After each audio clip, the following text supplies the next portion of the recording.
बैठक अब समाप्ति की ओर है। अब दो बातें रह गई है, अध्यक्षीय भाषण और दूसरा धन्यवाद ज्ञापन। बल्कि किशोर जी धन्यवाद ज्ञापन करेंगे, इसलिए उनको हम लोग के हुए थे, क्योंकि उनका आवास है और उनको जरूरी है कि धन्यवाद ज्ञापन उन्हीं के मुखारबिंद से हो। बहुत सारी बातें बैठक में आई।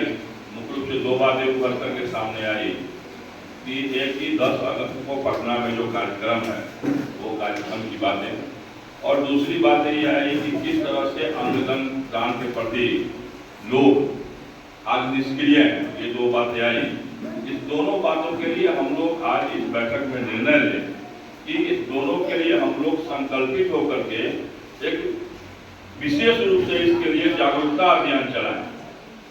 हमारे कई साथी बोल रहे थे, मेरी तरफ सर ने भी इशारा किया, अरविंद जी ने, कि गांव तक हम जाते हैं। वास्तव में क्या है कि समाज सेवा मेरे जीवन का अध्याय रहा है। अब जितेंद्र जी बोल रहे थे कि हम 14 वर्ष के थे तो हमारा ब्लड नहीं लिया, और मैं आपको बताऊं कि 5 मार्च 1971 मेरा डेट ऑफ बर्थ है, और सबसे पहला रक्तदान मेरा 14 वर्ष 6 महीना में 10 अगस्त 1985 को अखिल भारतीय विद्यार्थी परिषद द्वारा आयोजित जो शिविर थे RN कॉलेज में हुआ था, उसमें पहला रक्तदान मेरा हुआ था, और 14 वर्ष 6 महीना मेरी उम्र थी।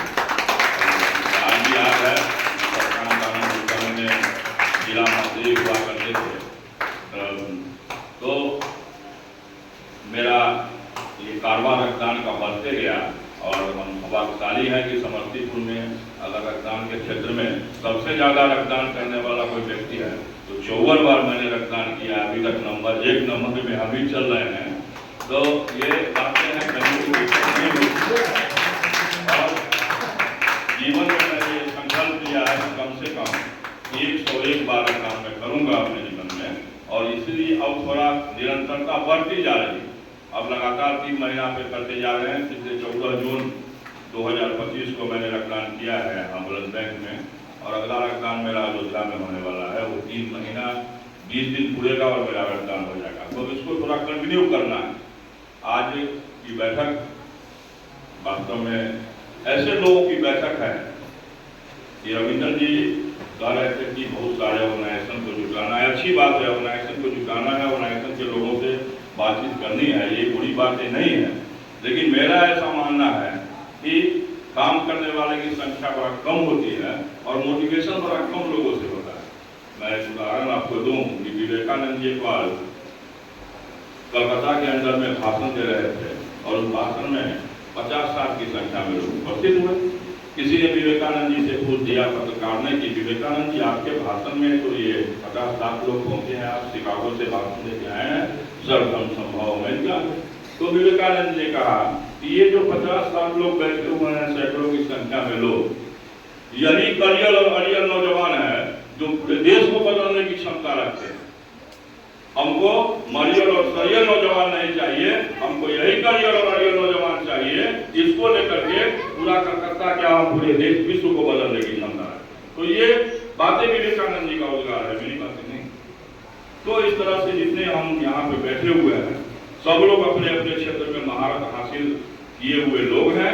सारे लोग जब क्षेत्र में यहाँ से निकलेंगे तो हमको विश्वास है कि 10 अगस्त के पटना का जो कार्यक्रम है, उस कार्यक्रम में समस्तीपुर जिला का जो प्रदर्शन होगा वो अन्य कई जिला से बेहतर प्रदर्शन होगा।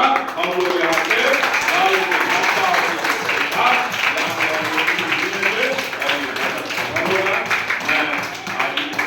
मैंने अध्यक्षता किया है।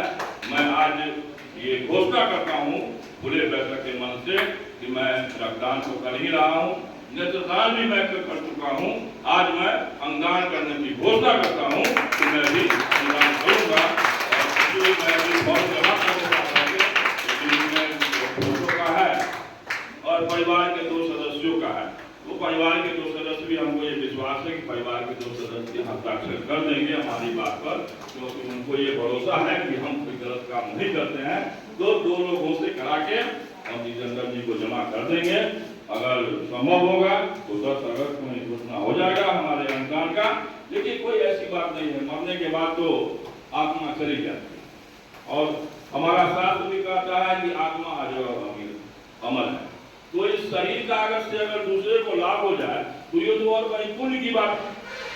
लेकिन इस बात को लोगों को समझाना होगा, क्योंकि दो तरह की बातें पूरे समाज के अंदर में अभी फैल रही है।